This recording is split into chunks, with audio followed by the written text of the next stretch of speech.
Pupuntahan natin ngayon ang isa sa mga sikat na dinarayo dito sa Tanay Rizal. Walang iba kundi ang Daranac Falls! Let's go! Let's go!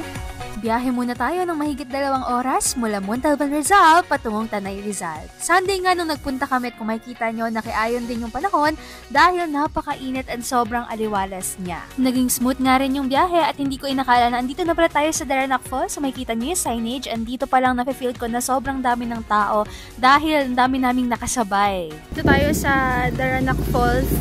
Kaya pupunta ng Sunday, ang daming tao.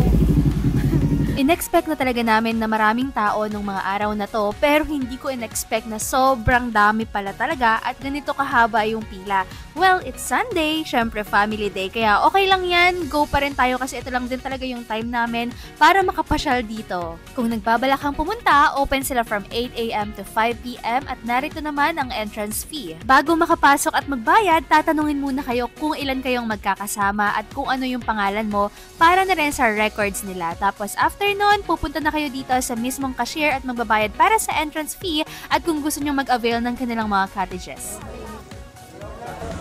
Tuloy po kayo!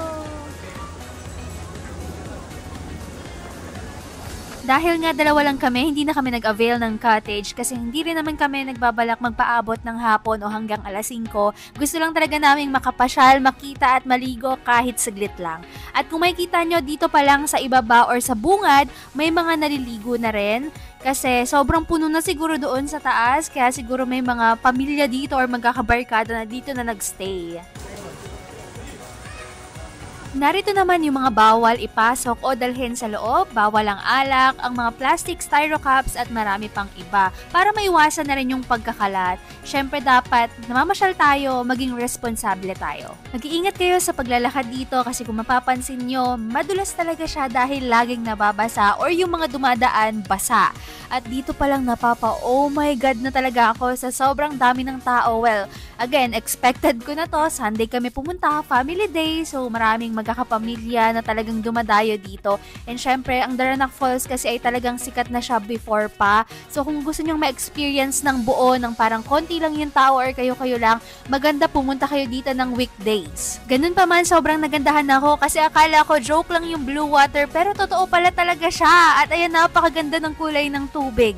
Okay guys, pabalik tayo dun sa pinagparkingan natin ng motorcycle kasi sobrang daming tao, so wala na, kahit mag-cottage kami, malayo na siya sa falls, walang magbabantay, so dalawa lang kami.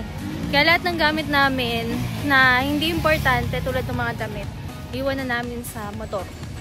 So yun, take note nyo lang, pag dalawa lang kayong pupunta, huwag nyo nang dalhin, lalo kung ganito na weekends, ang daming tao.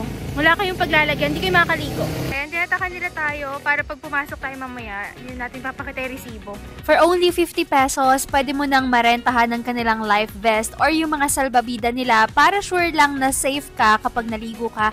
Kasi sa sobrang dami ng tao, baka mamaya kapag wala kang ganito at hindi ka marunong lumangoy, eh hindi mapapansin ng mga lifeguard na nandoon na may nalulunod na pala.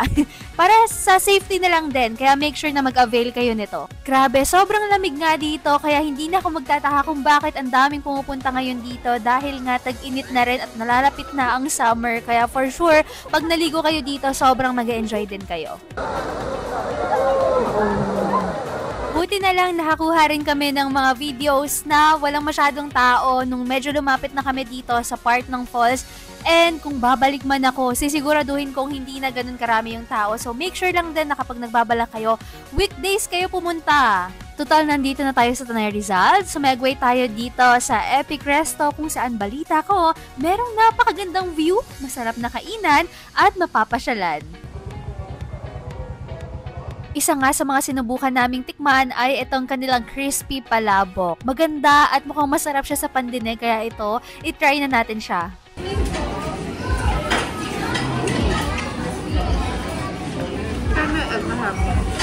Kumain ako. Okay sa akin yung palabok, saucy, masarap siya, and malalaki yung hipon na kasama niya. I-try naman natin ito next, yung kanilang pork barbecue skewers.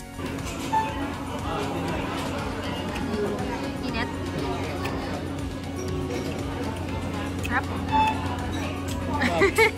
Okay naman yung barbecue nila, ang napansin ko lang masyado talaga siyang overpowering na parang pa-Korean sauce na maalat, na matamis. So make sure i-prepare nyo talaga siya with rice.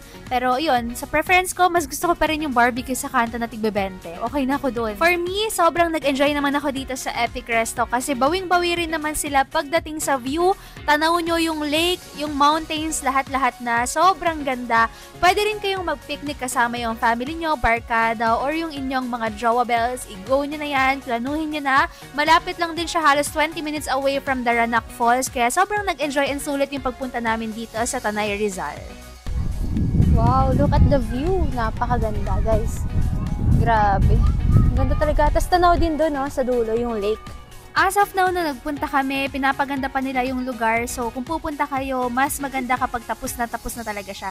Yun lang, hopefully nag-enjoy kayo dito sa video na to. Maraming salamat sa panonood. Bounce na ako, guys!